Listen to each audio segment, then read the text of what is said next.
All right. So tonight we're going to discuss case study number 2.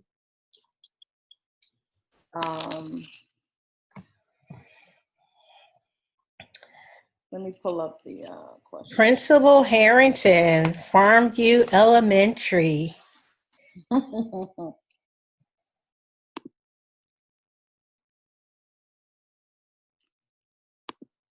right.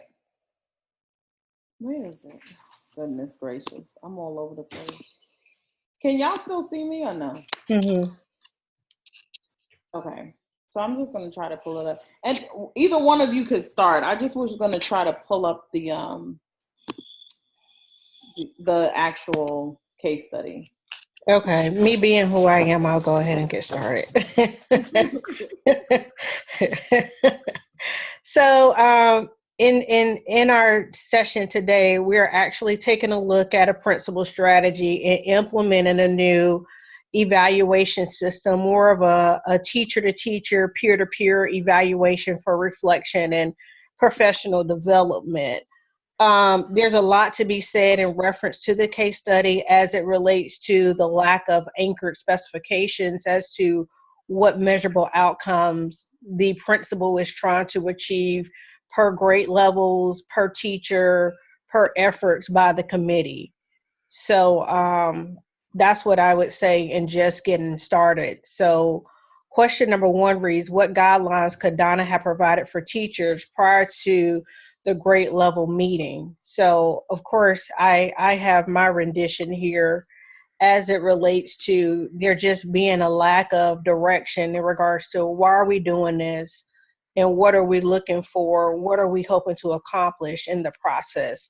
And in a lot of the research, it has indicated that when information presented to teachers is not specific, it does create confusion and frustration, as we've seen with the third grade teachers as it relates to them just kind of wanting to do it themselves and do their video.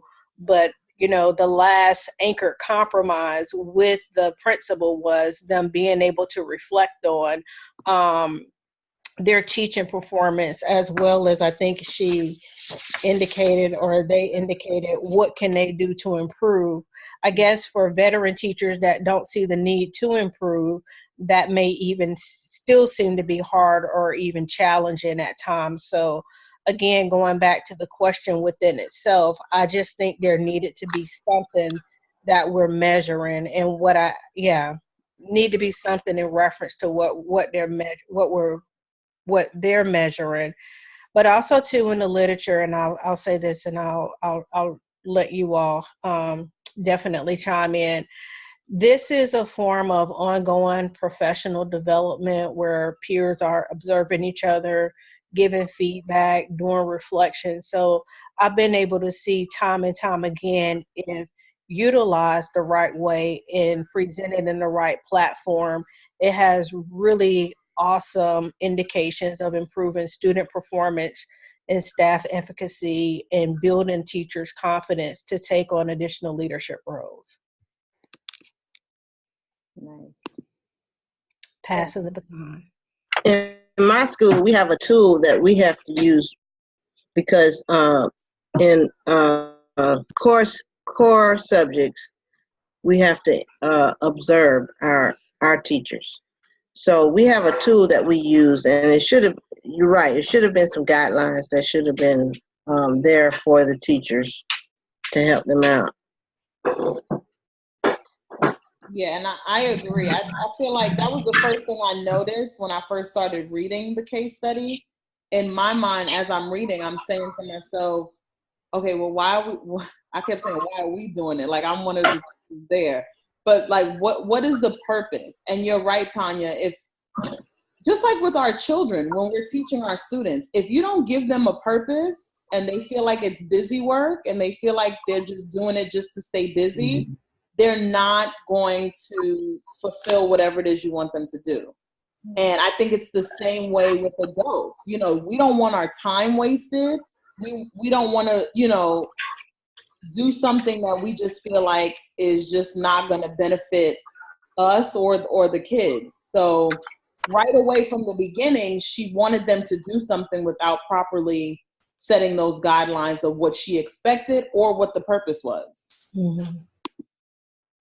Absolutely. So I've learned a lot, but also too, I would have to say, being in the school system, I think the case study does bring value simply because this is what you get. Like, you're given, hey, here's the problem, fix it. Like, know hows, know what the expectations, know what the guidelines are, and you have to literally come up with a workable plan. Mm-hmm. And I also agree. For my APTEL task 3, I saw the gap that was, that we had at my school was teacher retention. And I feel like, so I focused on that, and I felt like, I mean, the numbers are not horrible, but they're not the best. And I feel like, I'm in a county where we have a lot of military families. So that's one reason why people leave. They get relocated, they get better job opportunities, but I didn't feel like we were doing everything in our power inside the school to support new teachers. And we get a lot of new teachers who are lateral entry. Mm-hmm. And I just feel like reading this case study, it goes into what I was thinking about, like as far as like a mentoring kind of program to support and to go into the classrooms and not to be judgmental, because the minute you see an administrator walk in, what is it? We think that they're coming in to judge or to tell us that we need to improve something. But if you just have someone who's a colleague of yours, who is a peer, who is coming in to really just observe, naturally just observe you, and then provide the feedback, provide that critique that you need to grow. Because as educators, we must grow. If we're not growing, then it's pointless. Right. And I think that the whole idea that Donna has here for her staff, it's a great opportunity. But like you said, Tonya, if there's no purpose behind why we're doing it, are we doing it to see growth for our students? Are we doing it to improve instruction? Or what is the purpose? Right. If there's no purpose, then it's not going to be effective in the long run. Right. Yeah, that's what I constantly said, like the what and the why. Why are we doing this, and what is it that we're trying to achieve with this new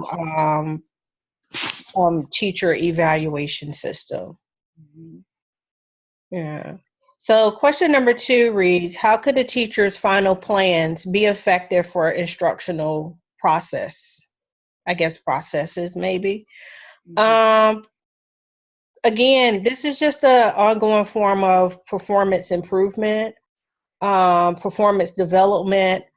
Number one, we have to dismantle the ideal of maintaining status quo as being something that's effective and being efficient. Also, too, how do we invite veteran teachers, to be open to change? Another component that I indicated that would give more specification is the utilization of the SMART goal as it relates to implementation of what deliverables we're trying to achieve in using these standards. So what specification, what in particular, what are we measuring? How do we know it's being achieved? What is the relevancy of it? And what kind of time bounds do we have in association with actually making sure that the instructional process is effective? So actually, that's all I was really able to come up with, because again, there was so much left to be creative with. And to piggyback, Tonya, for number 2, that question number 2, I kept thinking to myself, it holds teachers accountable. So it with that accountability piece, that, say for instance, you go into a colleague's class and you watch whatever they're doing, and then you sit with them, you give them feedback, but then the administrator notice that they're doing the same things that they were doing and it's not effective. then you have to ask the question, well, are you clearly, understanding what I'm showing you here, that this is not effective and this is why it's not effective? Or are you just purposely not wanting to change? And that goes back to many veteran teachers don't want to change. But what's the incentive for change? What are we telling them? I don't know. It's just because sometimes I feel like there always needs to be incentives, but then why does there need to be incentives all the time, for teachers to buy in? You know what I'm saying? Right.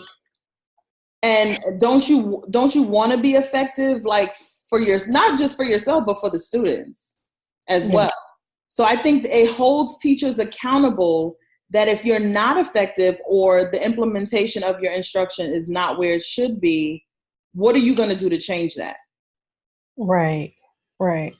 But again, too, these teachers are like, what is it that I need to improve on? I don't feel like I need to improve on anything. So how is this instructional process going to work for me when, for example, in all of the data and the research, teachers' evaluations have come into play because we're looking at improving students' performance, improving student achievement, and we're pressing teacher evaluations against student achievement and student outcomes and proficiency in meeting those expected growth benchmarks. So if I'm a veteran teacher and what I've been doing has been working, I've met my benchmarks, my students are demonstrating proficiency, my students are passing by whatever standards are set by the school and administration and the district regards, then why is it, again, going back to what you said, why is it a need for me to change? What is it that I'm doing? Why do I need to get better if what seems to be working is working? Right. Good. Yep. That makes so much sense. And I guess that goes back to the purpose. Mm-hmm. Yeah, I mean, one of the things too, I think in sharpening the saw, like somehow or another in education, we have to realize that the field is always evolving. Go backwards 10 years ago, smartphone devices, students, earbuds in their ear, and you having to constantly compete with all these social media platforms. You're competing with YouTube, you're competing with Instagram and all these other platforms for your students' attention. So how do we make instruction more purposeful so that the competition becomes less when the students enter the classroom, because instruction is set up in a way that it's engaging with students from the beginning of instruction to the end of the class period.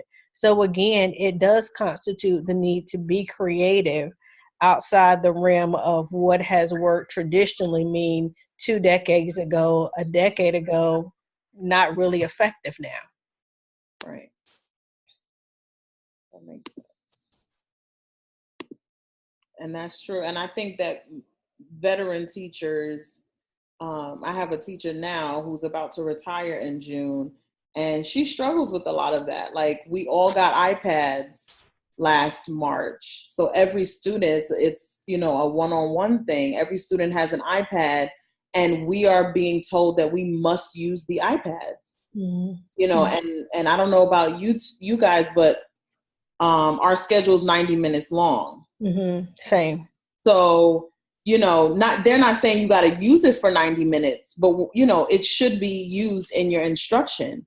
Mm-hmm. But when you've been teaching for almost 40 years and, you're about to retire, you still have a flip phone, and now they want you to use an iPad, and this goes back to professional development, and nobody's really teaching you how to use this iPad. Mm-hmm. It becomes frustrating because, like you said, it needs to be more creative. It needs to be more engaging so that we, you know, are not competing with everything else that's going on with the kids. Mm-hmm. But if you're not being taught really how to use these devices, then you get frustrated and you give up. Right. I mean, and another component too with just hearing you talk is, you know, the ongoing need for diversification. One of the things that I find is that I think my students think I'm younger than I really am, but I'll let them do that. But needless to say, like, I find like they come and tell me things that teachers have said to them that hurt their feelings, and they don't feel like they're connecting with the teachers. And again, from, you know, from our maintenance crew to our students and everyone else in between, it's all about the relationships. Students will work harder for you if they know that you care, if they know that you're in their corner and you're fighting for them by whatever means that may mean for them. But they'll go the extra mile. They'll go to links. You can pull them out and you can have that honest discussion with them, and you can begin to see some behavior changes that puts learning back in their corner, rather than them giving the responsibility or shifting the responsibility off to the teachers or making excuses. They now are a partner in the process. That's so true. And I'm the type of teacher, and I think this goes with relationship building. There's things, and I have an iPhone, and there's still things on the iPad that I don't know how to do. And sometimes I'll pull a kid to the side and say, hey, please, I need your help. Like, you know, which app do I go to again? Or where do I slide up or do I slide down? And they like to teach you something. And I think it has a lot to do with pride, though. It has a lot to do with pride. When you're a teacher, you're like, no, I got to know how to do this. You know, I'm not going to care for help. And I'm not like that. And the kids like to teach us. Yeah. They like to teach us something new that they've learned how to do. Yeah. And I think too that point of actually being vulnerable, and I'm laughing because you remember the time like I could not get that first video uploaded onto YouTube, and I had one of my students that's like a tech guru. He was like, Miss Smith, you didn't go in and do your settings. That's why you couldn't upload. It was like you have to go into your account and do this and that. And then after I did it, I was like, dang. I really felt some kind of way about that. Yeah. So when I see him, I still joke about that now, because again, I'm vulnerable. Like, I had to learn something from you. Like, we're in this together. Every day we're learning something new.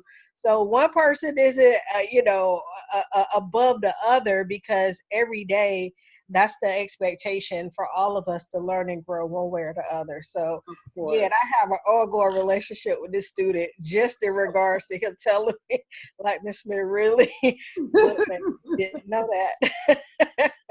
Oh, my gosh. Yeah. All right. Yes, the relationship is very important. I want to go back, though, to what Tracey said about the iPads. We have laptops, and we struggle really hard with the students doing what they're supposed to be doing on the laptops. Mm-hmm. They like to play games, Minecraft, I believe it is, and when they're supposed to be working maybe on Alex or Edgenuity or something, and that's a big struggle for us.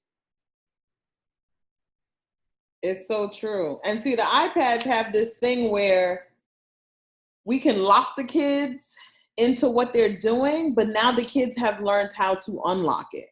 Oh, they're always creative. You have to stay like 2 steps ahead of them. Always. Yes. So now, now we got to figure out, they jailbreak the iPads. They do all kinds of things. Yes. Mm-hmm. They have flash drives where they download the games on. So, yeah. Couple of steps ahead. They're ready. Yeah. If I have problems, I'm like, okay, why can't I get to this website? Well, Miss Smith, you have to go here. You have to bypass this, and once you bypass this, then you can have access. So yes, when it comes down to technology, they have the potential to run circles around us, truly. Right. Yes. Absolutely. All right. So lastly, how would the principal be able to evaluate whether the new observation format was working successfully for the students? Well, I kind of have the obvious, doing some blind surveys, sending survey questionnaires out to the teachers, like really getting their honest feedback. I would weigh in from the committee that I initially sat down with, the individuals of 5. I would have them share what honest feedbacks are the teachers expressing to them as it relates to utilization of this new observation system. Another thing, let's see here. If we're measuring students' outcomes, then again, what is it that we're trying to measure? And if we're looking at measuring students' academic performance, we can always look at benchmarks, how students are performing. We can look at the level of efficacy or collaboration amongst teachers in the planning periods per grade level, and see if new ideals, new lesson plans, and are actually coming forth in this new level of peer development or peer observation. And again, just tying it back to student achievement and what are the indicators that what are we measuring? Toynett? Yeah, I agree. Like I said, we have a tool. So when the other teachers are evaluating teachers in their same core subject, so that would be easy for the principal to get the results of those tools. Also, we also give the reading inventory and the math inventory.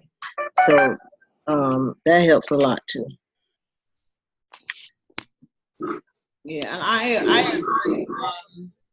When I originally read the question, I just feel like our school systems are so data driven that, like Tonya said, if we just, I think just using the benchmarks that they take, or state exams, or seeing how teachers perform on EVOS based on proficiency or growth, that's one major indicator of whether or not these observations are actually working, because then that can tell us if teachers are actually implementing the feedback that they're receiving, from their colleagues. Mm-hmm. And I think it's a good way to have a conversation at the end of it. Okay, so this particular teacher did not improve, or the kids in her class did not achieve, at a certain level, but did they implement the changes that we asked them to? Right. And another thing too that the case study kind of mentioned is keeping up with the current ideals as it relates to instruction. So if there was an article or some evidence-based research that the principal read and wanted and now wanted to be implemented in the school, like how is our school progress pressing up against the outcome in the actual article or survey or research that was demonstrated as it relates to implementation of this particular practice. Mm-hmm. Very true.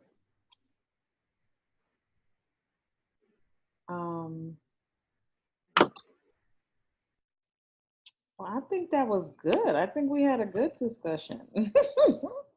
Yeah, we should get graded more on stuff like this. Yeah, no, this is a good discussion. And I honestly like these case studies because it makes you think, Yeah. when we become administrators, what to do and what not to do. Mm-hmm. or what works and what doesn't. Even though I know with these case studies, a lot of information is not there. You know, like we're not given every little detail to how it pans out, but it at least gives us an idea of things that we'll have to face when we become administrators. Yeah, it definitely forces you to, as they say, that critical thinking component, that problem solving component, and again, bringing together your staff from a collaborative perspective. So they definitely force you to look at those particular domains. Definitely. All right. Any other comments or questions regarding case study number 2?